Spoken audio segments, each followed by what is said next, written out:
Welcome to the Vegan Transformation. I'm your host, Angela Crawford. I'm a psychologist, a transformational coach, and a vegan lifestyle educator. And I'm passionate about the power of a plant-powered vegan lifestyle to transform our lives in mind, body, and spirit, and also to create a kinder, healthier, and more sustainable world. And I hope that listening to this episode or watching it will empower and inspire you wherever you are on your veg journey.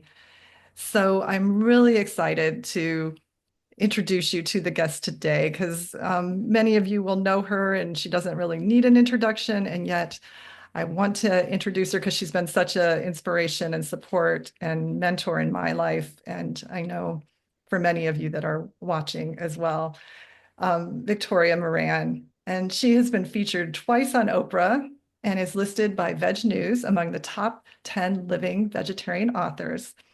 She's written 14 books on well-being, vegan living, and eclectic spirituality, including Creating a Charmed Life, Main Street Vegan, and her latest, which we're going to talk about today, coming out very soon, Age Like a Yogi, A Heavenly Path to a Dazzling Third Act. Victoria is the founder and director of Main Street Vegan Academy, training vegan lifestyle coaches since 2012, and she's the host of the Main Street Vegan podcast. And she's also the 2024 inductee into the Vegan Hall of Fame. And I've been blessed to know her for at least 5 years since I attended Main Street Vegan Academy in October 2019. And so thrilled to have her on my show today. So welcome, Victoria. Oh, thank you, Angela. Always a pleasure to be with you, and such a pleasure to see everything you're doing in the world, Mm, and that you have basically invented this idea of vegan transformation, which has been happening to people for years, but nobody ever named it or bottled it. And oh, it's just such a brilliant concept. oh, well, thank you. And, Victoria, you have been an inspiration to me for a while. I'd read Main Street Vegan when I was vegetarian and not yet vegan, but then when I became fully vegan and read it, it had this deeper impact because I think I was ready to take in all the ideas on a much deeper level.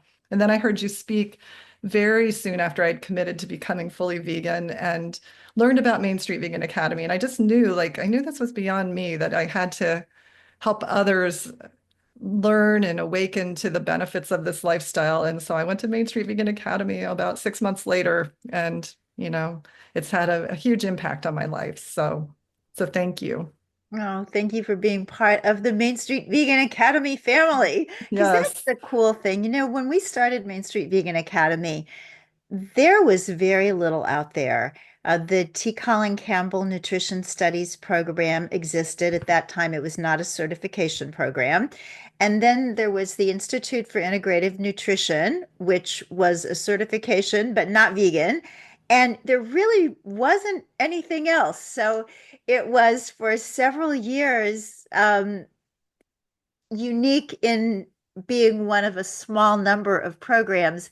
And now there are a larger number of programs, but Main Street Vegan Academy is still unique in that we're a boutique program and we get to know people Yeah. like the way you and I now know each other. And I've written the foreword for your new book, and now you're interviewing me on your program here.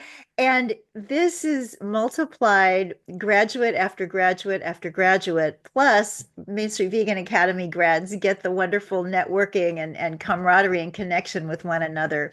So, as you can tell, I am very, very proud of the program and of everybody who's attended it. I think because I have no grandchildren, my 682 graduates are my grandchildren, and they're in 33 countries, and it's just a wonderful thing to be part of. Because as you know, in being in counseling and teaching and coaching for so long, that it's like ripples. There's only so much you can do yourself. One to one, I can reach this many people. Look, how many downloads did that get? Okay, I can count that number. But if I reach somebody who then reaches somebody who reaches somebody else, you get this whole exponential thing going on, and that's how the world changes. Yeah, I agree with you 100%. And having been one of those people that is always learning and has attended many programs, I can say that there was something about the Main Street Vegan Academy experience that I would not have wanted to miss, no matter how many trainings I do. That, I was blessed to do it in person, but I understand from having attended some subsequent classes on Zoom with you that you still get that meaningful, deep connection with both you, the other instructors, and the other students. And ongoing alumni events that keep growing those connections. So I don't know, as those of you that are listening that feel like you want another step on your vegan journey to grow your own veganism as well as to help others, I highly recommend it. Well, I would love to have you share about your vegan journey, something I ask everyone, Oh. even those of you that have been vegan for as many years as you. So whatever part of it you want to share, but just how did you move into a plant-powered vegan lifestyle? Well, I remember the first time I heard the word vegetarian. I was 5 years old. I'd brought the four food groups home from first grade. And my nanny, who was wonderful and spiritual and eccentric, and I was so lucky to have her. She was grandmother age and very wise. And I told her, you're supposed to have the meat group, the dairy group, the fruit and vegetable group, and the bread and cereal group. And she looked at me and said, well, there are some people who don't eat any meat, and they're called vegetarians. And I could take you to a restaurant and get you a burger made out of peanuts, and you'd think you were having beef. And I remember thinking, there may be an awful lot that I'm not going to learn in school. And some of it is so interesting. And this is one of the things. And I didn't know what to do with it. I just knew that I was very, very attracted to these vegetarians. Didn't quite know that I'd ever become one. But when I was 17, I discovered yoga. And that was back when you had to discover it because it wasn't everywhere. In fact, there were only three books on the subject in the Kansas City, Missouri Public Library, and I read all three over and over. And one of the things that they all said was if you want to be serious about yoga for a variety of reasons, for health of the body, for practicing ahimsa, nonviolence, which is yoga's first moral precept, you have to stop eating animals. So I started on that journey early. I heard about veganism. I was probably 21 when I heard about veganism, and it was not widely known at all, although there did exist the Vegan Society in the UK that was founded in the mid 1940s, and the American Vegan Society was founded in 1960. So it was Jay and Freya Dinshaw from the American Vegan Society who were my sole educators at that time on all things vegan. And they were so good that even when I was slipping and sliding, and I slipped and slid a lot, because number one, it was very difficult in those days. We didn't have anything. I mean, we didn't even have salad bars, much less non-dairy milk at coffee places. My gosh, we didn't even have coffee places. I know I sound like one of those antique people that walked 13 miles to school in the snow. I didn't do that. But it was being vegan was very odd. Being vegetarian was odd. And and I also had a binge eating disorder. And so with all that going on, I'd be vegan for a while, I'd fall off the wagon, I'd feel terrible about myself. But Jay and Freya Dinshaw still treated me like a vegan. And that taught me that I just see everybody on earth as a pre-vegan. And any little thing they do, they buy some cruelty-free shampoo. They've got a bottle of soy milk in their fridge. Yay, isn't that great? That's so cool. Good for you. Because that was what was done for me. And they saw me succeeding before I knew that I could do it myself. So ultimately, in 1983, my daughter was born. I wanted her to be vegan. I had gone to Overeaters Anonymous and gotten really serious there. And once it was clear to me that I didn't have to eat for a fix, I could actually choose how I wanted to eat, and that was vegan, and I have never looked back. Yeah. And it's clear there was a series of transformations that actually led to you being able to embrace what you wanted to embrace, which was veganism. Well, and that's the thing, and that's why I think it's so important for us to understand that people have their process on this. And I don't like that in one way because the animals are suffering. Yeah. It's like, so these beings are suffering while you have your time with your process. Mhm. And so in the best of all possible worlds, it would be that being is suffering, stop so that you can help end the suffering. Yeah. And I wish that was how it worked. And it does work that way for some people. A few people, they see one video, they're done. Yeah. They are McDonald's one day and total vegan the next, and that is so cool. But some of us, like me, had a time process that it took. And so, one of the things that is exciting to me now is thinking about that process is kind of like one of those moving walkways at the airport. It might not take you all the way, but it's going to get you closer and faster than if you hadn't taken it. And I also have a mentor who talks about karma offsets, that if you really can't be 100% vegan, you can make donations to vegan and animal rights organizations as a kind of karma offset. And then over time, maybe your process can play out and you can make it all the way to vegan. Yeah, that's beautiful. And I certainly agree with you about that whole process that, like so many people, once I saw all the reasons to become vegan, certainly most of all for animals, but over time learned about my health and other aspects of it. I wanted everyone to be there. And yet, being a psychologist, as you had discovered with your own journey, there is a process to any change, and certainly this change where we're still the minority, in the global population. And it's not always easy for people to embrace a lifestyle that is different, I guess, than many people around them. And then we have our own internal struggles, as you did with the eating patterns, that can also add to that. So, It's tricky and it changes. mhm. The other side, the non-vegan world is not what it was when I was a non-vegan. And I've seen it go through so much change. It started out that pretty much everybody ate what we think of as the standard American diet with fast food and processed food and whatnot. And then there were diets kind of interspersed through the thing. And I think about reincarnation must be true because you've got Atkins, paleo, and keto and carnivore, and it just keeps coming. So there's always been that sort of thing on the other side. But I see something really interesting happening now, um, quite challenging, I believe. And that seems to be that the non-vegetarian movement, the non-vegan movement, is embracing this kind of traditional pioneering spirit kind of way of eating.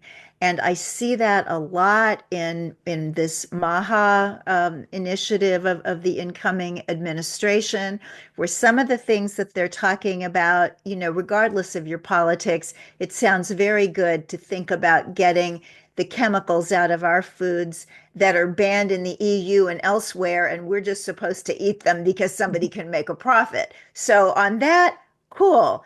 But the other stuff, and I'm seeing this a lot on my social media. I don't know if you are and other people, but I see a lot of folks, many of whom used to be very vegan or vegan friendly, are talking about you want to have real milk and not this, artificial kind of milk. And even raw milk, which is like, oh my goodness, the reason they made those laws about pasteurization was people were dying. But when you have this idea of nostalgia and the good old days and how it used to be, of course, nobody that's alive is old enough to remember the kind of good old days they're talking about, even if it existed at all. But I do fear this push for the grass-fed beef and the fertilized eggs and all that, because I'm always thinking, I mean, certainly human health, and I do believe that the whole food plant-based diet is the way to go with that. But I'm vegan for the animals, and any kind of push for eating more animal products makes me very sad. Yeah, I'm with you on that. yeah, I don't know how that'll all unfold. And as you say, we don't really know exactly how things were. I think of the blue zones, where they eat very few animal products and yet have, generally good health until they start eating the way we do. And then they're not blue zones anymore. But Yeah. you know, it seems like a lot of the way people used to eat was a lot more fruits and vegetables fresh from the garden. And that's not really mentioned in what you're describing. Doesn't seem to be much. And so I'll just go on social media and post my little things. And part of this discussion should be, and then I'll put my little @ sign and all of our wonderful plant-based doctors and dietitians and researchers like T. Colin Campbell and others, and just hope maybe somebody sees that. Yes. Yeah. Well, I'm curious, as we're talking about this topic. So can you tell us a little bit about your forthcoming book? And, I'm also curious what led you to write this particular book. Oh, thank you. Thank you for asking. Well, Age Like a Yogi is really the culmination of so much that is important to me in this life. I've always been really interested in the big picture. My undergraduate degree is in comparative religions. I was 13 and befriended another little girl who was kind of odd like me, and we would raid her mother's bookshelves and read all kinds of books about Christian mysticism. And she had a couple on Zen Buddhism. And we were in 8th grade. I don't think we understood a lot of what we were reading, but we just wanted to know. I remember my Beatles fan club pen pal asked me when I was 14 what I wanted to be when I grew up. And I said, I want to be a mystic. I want to be somebody who has that experience of the oneness of all life. So I did discover yoga at 17, and yoga really seemed to package it all quite beautifully. And yoga being a practice means that you can have your beliefs that are your own from your religion, your tradition, from whatever you got. Take some from the yoga beliefs too, because they certainly have plenty of them. You just don't have to take them. And so I love this idea. I also love the idea with yoga that you could bring your body along, because as somebody who did have an eating disorder and I was very unhappy with my body, I never liked exercise. I was never, picked first for sports or anything like that.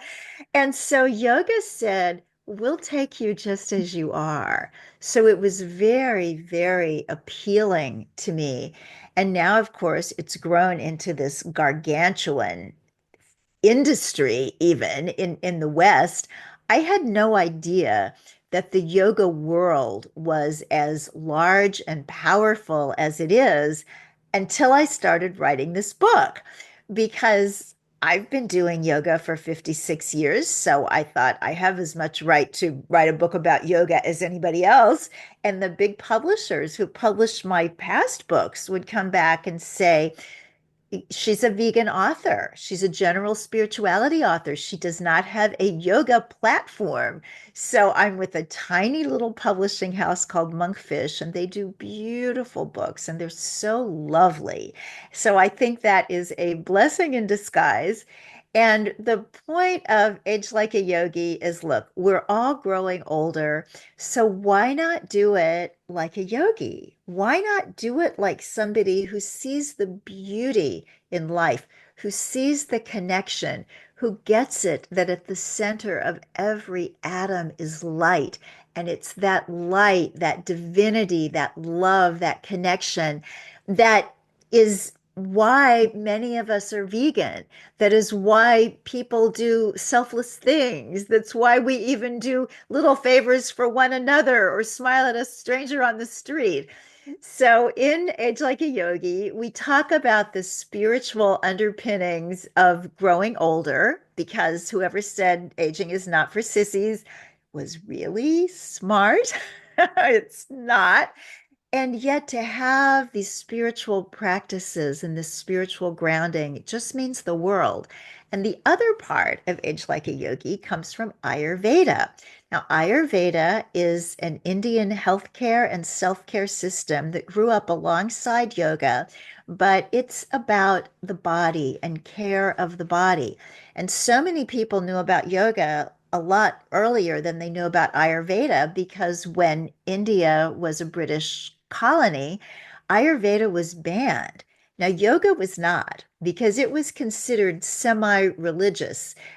And colonizers know not to mess with people's religions because there could be uprisings, but we'll get rid of some of the cultural stuff and bring in our own. So Ayurveda was not legal until 1947. So while some of these other ideas about yoga and whatnot started emigrating to the Western world to anybody who could speak English as early as the 1600s, we didn't get yoga and we didn't get Ayurveda until after the uh, freedom of India in the late 1940s. So I heard about it was 1990, I guess. I heard about Ayurveda. I read Deepak Chopra's first book, Perfect Health, and oh my gosh, Ayurveda is so special and so sweet. And it's such a wonderful complement to a whole food plant-based diet because you can do Ayurveda completely vegan. Traditional Ayurveda loves dairy, loves ghee, and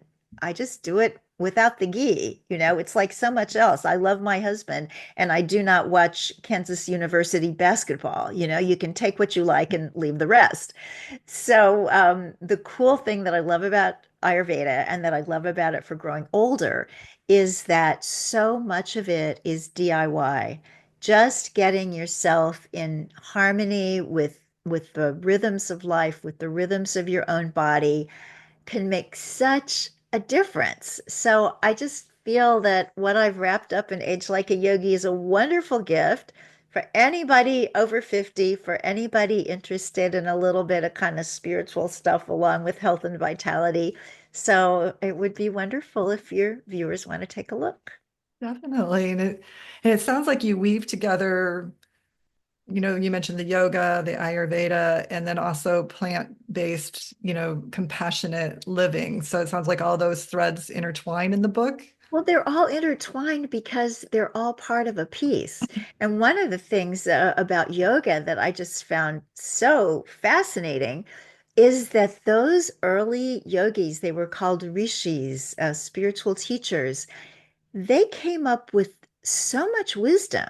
So when they saw what was the ideal diet for personal health and for being able to sit for long periods in meditation, it was fruits, vegetables, grains, beans, nuts, and seeds. And they did include milk from healthy cows and 3,000 years ago, maybe there were healthy cows, and maybe there were so few people that humans and calves could share in the milk and everybody would live happily ever after. I don't know.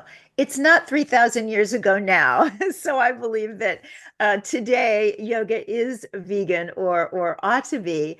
And yet, the idea that what we read today in the literature from lifestyle medicine and what the ancient yogis were talking about so long ago just dovetail really beautifully. That speaks very strongly to me. Yeah. Yeah, spiritual teachers from early times in a variety of religions often had found that a more plant-based diet was better for many reasons, for the health, for, as you say, concentration, and then for compassion and ethics. So that's really beautiful. I was curious because many of us don't know as much about the Ayurveda.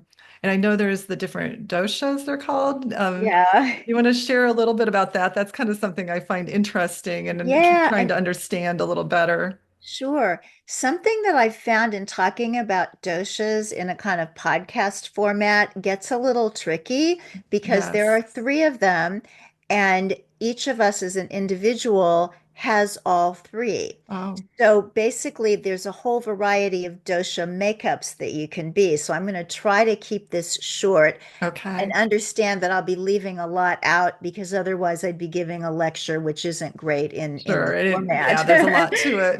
But the doshas are humors, their energies.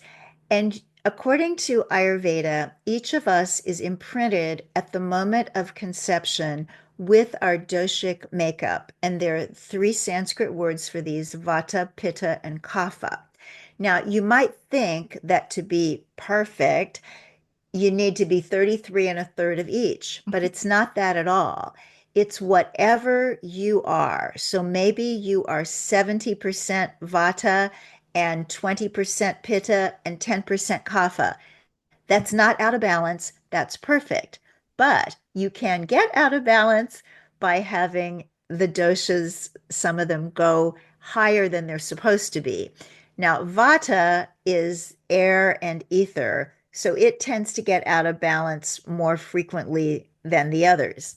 So I'll just very quickly describe the three of them, and then I want to talk about why for later life, Ayurveda has this incredible secret that is just as cool as I'd can love to be. hear. So, so Vata is light and airy. So think of Audrey Hepburn, think of Diana Ross, Fred Astaire.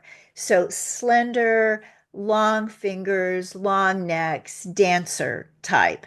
Now, as I say, we all have all of the doshas. I'm predominantly Vata, and I'm not Audrey Hepburn. So, we have these other things going on. But a Vata person in balance is delightful, and they just light up a room, and they're very creative, and they have this lovely energy. But out of balance, frightened, anxious, nervous, cold, creaky joints, poor digestion. So you want to keep these energies in balance. Now, Pitta is the energy of fire. And so Pitta people, when they're in balance, they'll take charge. There's a disaster going on, and I'll take care of it. They kind of swoop in like the fire department. They have great executive functioning. They're great speakers. They're great debaters. But out of balance, Pitta can be rageful.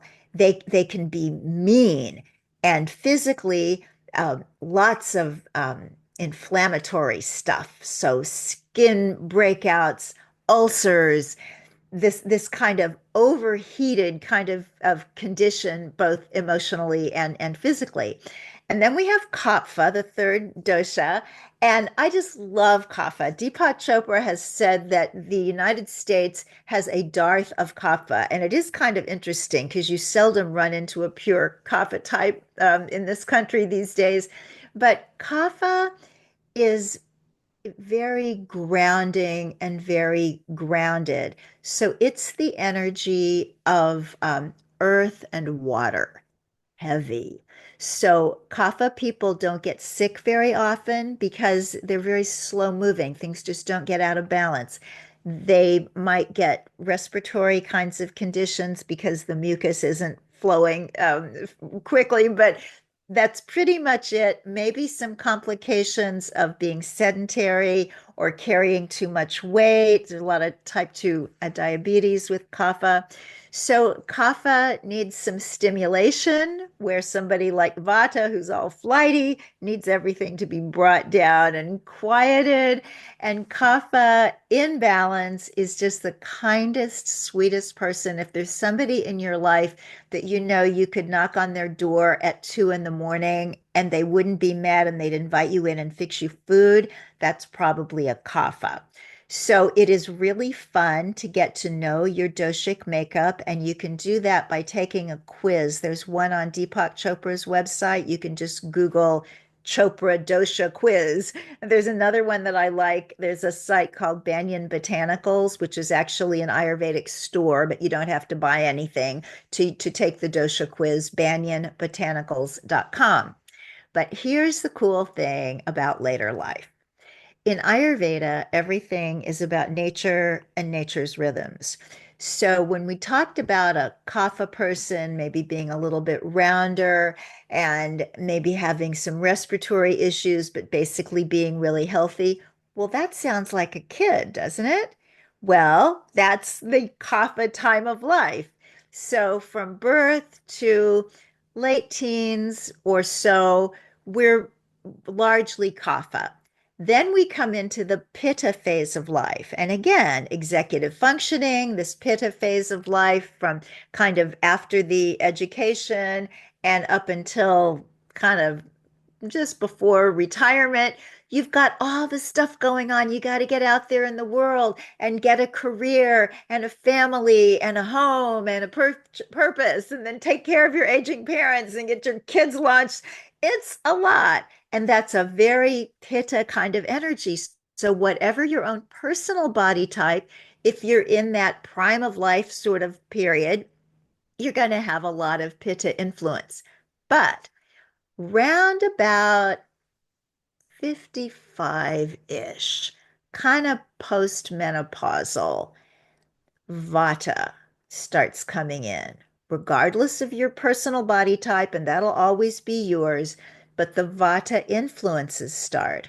So you might look down at your hands and say, gosh, where did all those bones and veins come from? Vata. And the digestion, maybe you've been whole food plant-based for a long time and you can just eat beans and cabbage to the fullness. And then you find yourself like, wow, that doesn't feel as good as it used to. And your joints, maybe you've been a runner, maybe you've been a weightlifter, and then it's like, ooh, what just happened there? This is all vata stuff. Now we think of it as aging, but because it's so vata influenced, if we learn how to balance the vata, pacify the vata, then we can slow that stuff down. And it really is like turning back the clock. Yeah, that's great. It's great to know that and to have that insight. And so I imagine in your book, you're probably going to share some tips for how we navigate that. Quite a bit. Yes. Yeah. Um, obviously we want to keep some of the secrets for when we actually read your book, but is there one thing you wanted to share about, an action we can take that helps as we notice we're getting more vata as we age? Absolutely. Comfort. Mm, So many of the things that we've been told through the years are good for us seem rather heroic. You need to go on a juice fast. You need to go on a water fast. You need to start exercising 2.5 hours a day. It's like, oh my goodness, I want to be healthy, but that just seems so difficult. But what pacifies Vata is comfort. So mm. Vata is a cold dosha, so keep yourself warm. This is another sign of Vata as being more prevalent in age. I never could figure out why all of the retired people went to Florida and Arizona. Who wants to be hot and sweaty? Well, guess what? Now I know because you do tend to get older. So just little things like keeping yourself warm. Another thing that's really important is to keep things kind of steady. So having a daily routine, getting up early, going to bed early, really, really helpful for Vata. Nice for anybody, really helpful for Vata. And being careful when things get kind of off. For example, if you've been traveling, especially traveling to a place with a different time zone, give yourself a couple of days to recover. Don't just come home at 10 o'clock at night and show up at work at 9 the next morning. You've really got to build in some of that just ease time to let your body adjust. And whenever you're kind of treating Vata, I think of Vata as like a cat, when you're just petting the cat and the cat is just resting and purring. It's just all lovely. And that's what we want to do with ourselves. We want to help ourselves purr. What a lovely message, because I think you're right. So often the message is to push ourselves to extremes, and there are certainly times for that, but knowing that sometimes healthy self-care means nurturing yourself and finding what is comforting. And there can be healthy choices that are comforting. It doesn't mean a big bowl of ice cream, or whatever. I don't know, whatever the hot comfort would be. It can be a healthy version of it. So I love that, finding these positive ways to nurture and comfort yourself. And I'm super excited because I'm on your pre-order list.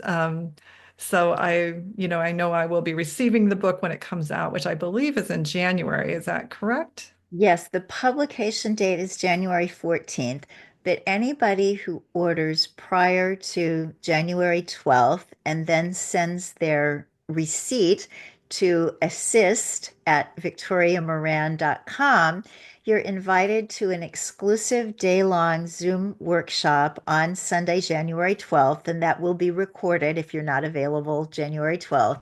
And we'll really get into details. It'll be interactive, it'll be fun, and it's exclusive only for pre-order people.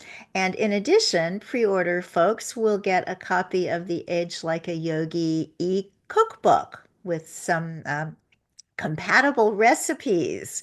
So thanks for taking a look at the book.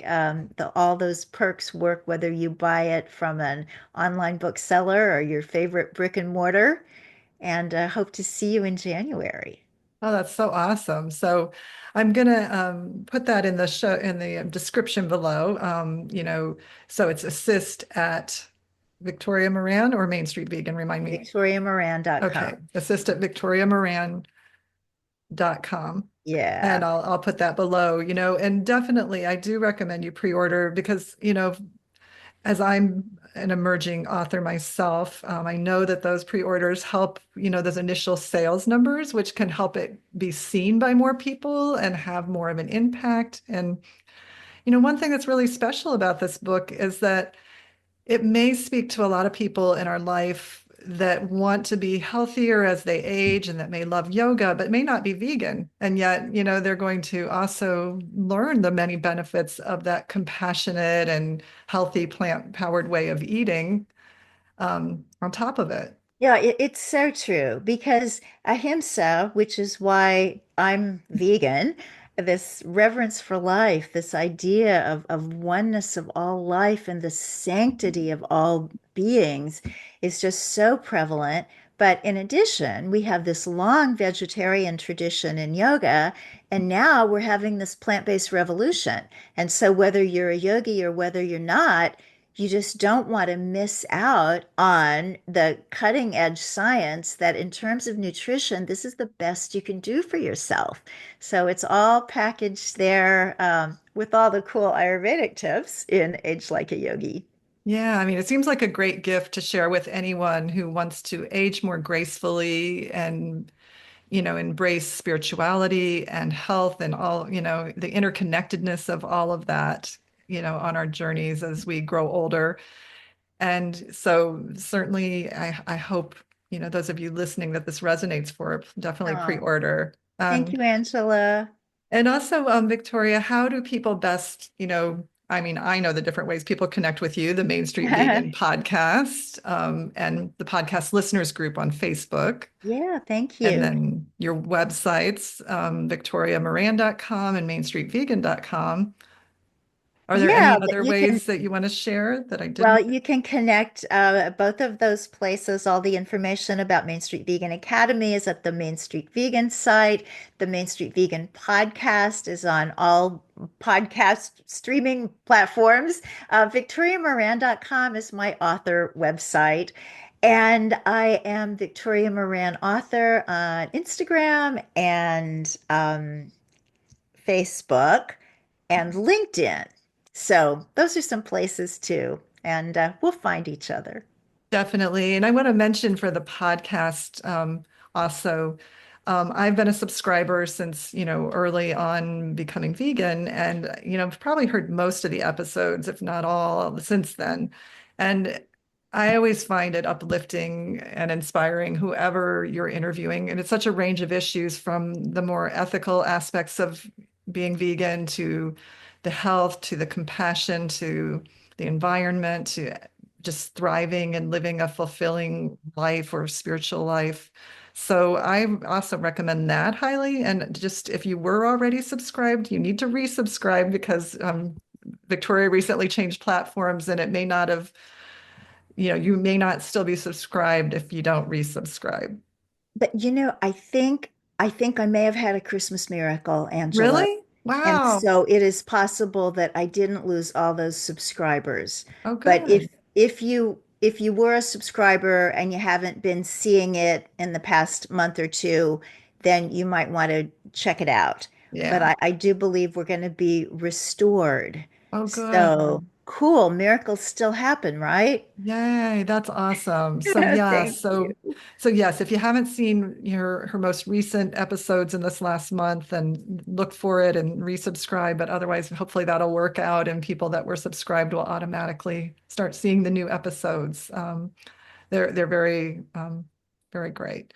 Thank So, are you. there any final words that you want to share?